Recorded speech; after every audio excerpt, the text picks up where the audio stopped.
understand the cultural differences and the dimensions of different organizations, we can apply Hofstede's cultural dimensions theory.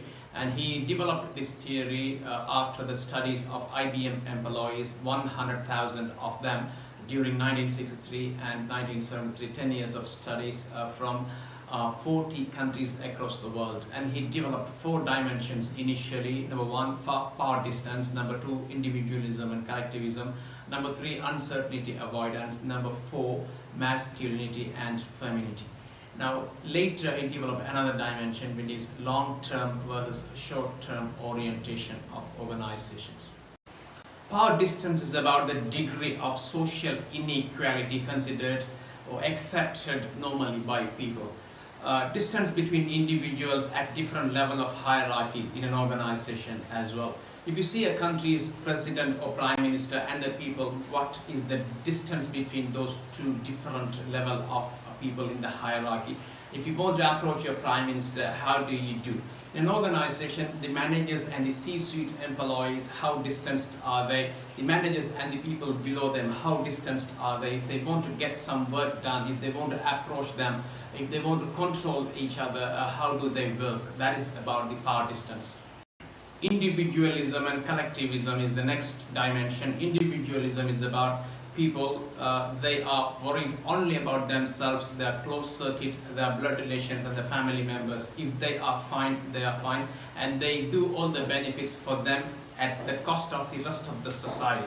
Whereas collectivism is about people are attached to one society or one team or one group, and they want to achieve things together and they all want to be fine. So the individualism is about the me culture. If I am fine, if my family people around me are fine, we are fine. But the collectivism is about we are not fine at all until everyone is fine here in our group.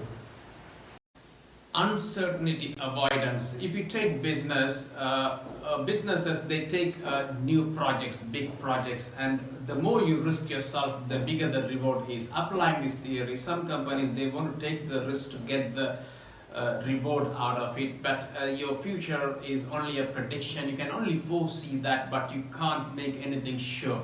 So some companies, they won't take the risk, and some companies, they want to avoid that risk. And depending on the amount of risk that you take, we can categorize cultures into different things. One culture is very good to take risk, and the other culture is very good in avoiding risk. Femininity and masculinity. In cultures, you can see the differences between these two different genders. Some roles are defined specifically that fits for only males, and females are not asked to do that job. And the timing of the job as well. Females are not allowed to work after 8 o'clock or 5 o'clock and so on. These are all differences in this different culture. And this is what this topic is about. How females are treated. Are they treated equally to male? Or do we have any differences in between? Some countries have differences, big differences, and some countries have very slight differences in between.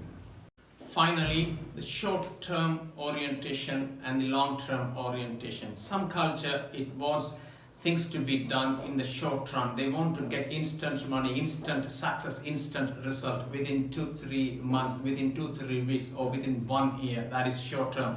On the other side, the long-term orientation is about they want to achieve things on the long run. So they work on the long run to achieve it for longer time, 3 years, 5 years, 10 years. That is how they work. And one culture, short-term culture, doesn't accept the long-term culture, and vice versa. In summary of all the dimensions we have made mention of, if you take power distance, for example, you have the scale here, 0% power distance and 100% power distance in here. So companies are in between. Some are towards high power distance, 100%. Some are towards low power distance, 0%. Some are in the middle. They have a somewhat moderate power distance in the organization. So all the factors are working like this. But one point is this: people, they would want to select the workplace that they prefer to work with. Some people, they would want to work with very less power distance, and some others, they don't worry working with high power distance. Some people, they want to work with individualism, and some people, they want to work with collectivism. That way, the theory has to be understood.